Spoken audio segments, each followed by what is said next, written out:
Hi everyone, welcome to Own It and Grow It. My name is Stephanie and I'm so glad you're here where we talk about sustainable living, eco-minimalism, and of course, loving our houseplants.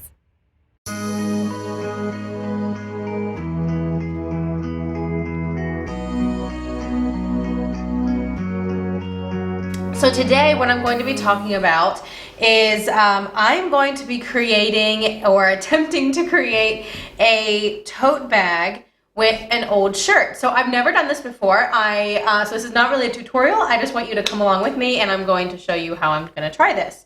I have been gathering some reusable bags for grocery shopping and stuff, but I was thinking it'd be nice to have something I can roll up a little bit smaller and put it inside my purse, because you never know when you're going to have to stop at a store or pick something up and you need a bag, and I don't want to be in that kind of bind and then have to use a plastic bag. So this is the shirt that I have. It's kind of like a sleep shirt, and it's a thin material, but the back was it was just starting to kind of wear, and I just wasn't wearing it anymore. So instead of, it wasn't really in good enough condition to consign it or to thrift it. So I was like, you know what, instead of just throwing it away, let me at least attempt to make a bag out of it. So it has these straps that I'm going to use as handles. I'm not sure if I'm going to have to cut out this lacier part, but we'll see. And it's not going to be super, super strong, so I'm just thinking, smaller items would go in here. So let me start by securing up the bottom. So the bottom has this kind of ruffly edge already. And what I'm going to do is I'm going to create some small strips in it, kind of like, do you know, like those blankets that we would make out of like the, is it fleece fabric, or is fleece the right word? Felt? I can't think of the word for that, but that kind of fabric that you could get at the fabric store, cut it up and tie it together. So that's essentially what I'm going to do. I'm not going to be sewing. I had sewed a little bit when I was in high school, and it's just not my thing. So I'm going to try to make this as easy as possible so anyone can do it. So all you need is an old t-shirt or tank top and a pair of scissors. So let me go ahead and start cutting. You don't want to make your strips too small, otherwise they won't be that sturdy. You want to make them a little bit thicker, probably about maybe 1/2 inch to 3/4 of an inch. I'm just thinking that if they're too thin, like if you have them closer to like 1 to 3 centimeters, it may tear easier, and we don't want that. You know, you could, if you have some like cute fabric or like a cute shirt or maybe something that means something to someone, this might be a cute gift wrap idea. I think it'd be really cool, like instead of giving a paper gift bag, to maybe give gifts in tote bags. So you could either buy tote bags, or you could make some and then put your Christmas gifts or birthday gifts or whatever it may be in the tote bag. So you're giving them both a reusable bag and the gift, and then they don't cause waste with the gift bag and wrap and tissue paper and all of that. All right, so this is how this shirt looks now. It has these fringes along the bottom. So I'm gonna go ahead, let me see here. How do I wanna do this? Do I wanna tie it on the outside? You know what, for this shirt, I think normally I would tie it on the inside so that it would have like a smooth bottom. For this shirt, because it already has the lace and it's kind of frilly and it has like these little ruffles at the end of the strips, I think I'm gonna just tie it on the outside and see what that looks like. Why not? All right, so I'm gonna go ahead, and what I'm gonna do is I'm going to tie the strips across from each other. Now it doesn't have to be perfectly lined up, even if it gets,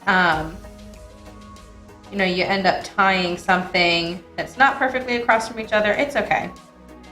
So what I'm gonna do is I'm going to knot each item twice. Okay, so I'm gonna do a double knot on each item. Now you wanna be careful not to pull it crazy tight. I mean, you want it to come like to where the cut goes to. You also wanna be gentle, because if you pull it too tight, and you're going to start noticing that it's bunching the fabric more than you really want it to. So just be gentle with it.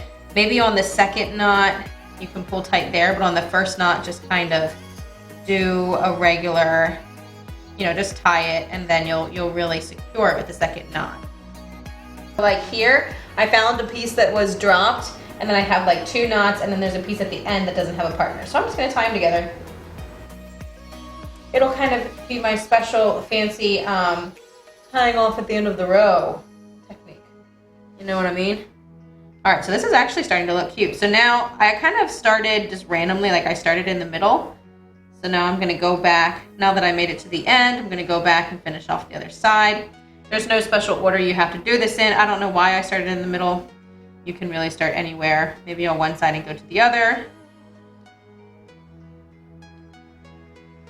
And honestly, this whole activity only takes a couple of minutes. It's really not bad at all. It could be a fun activity to do with kids to help even teach them about sustainability, or even just like maybe your kids would like to have a little bag to be able to carry their things around it, toys or books. Okay, so I did my first round of ties. It actually is kind of cute showing out the bottom. Now, like I said, so this is kind of how it would work if you did it inside out first. And then this is how, you can kind of probably stretch it out a little bit here.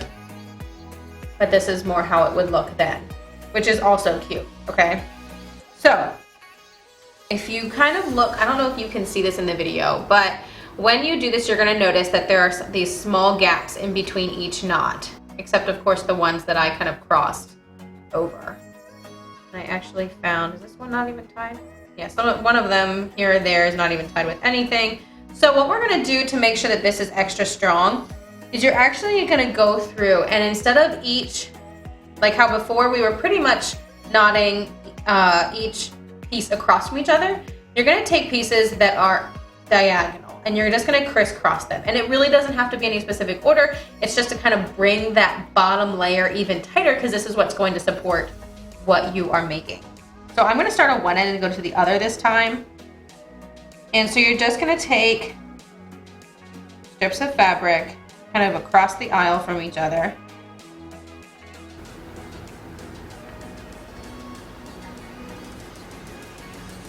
And you want to also do this as double knots, because that is what will keep it strong.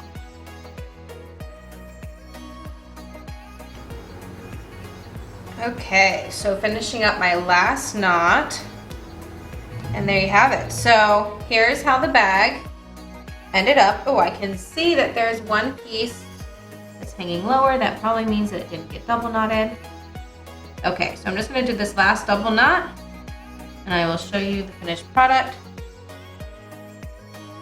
All right, there you have it. Like I said, you can turn it the other way if you would prefer. But there's your little tote bag. So try it out. Let me know what you think. If you like it, comment down below. Remember to like and subscribe. Bye.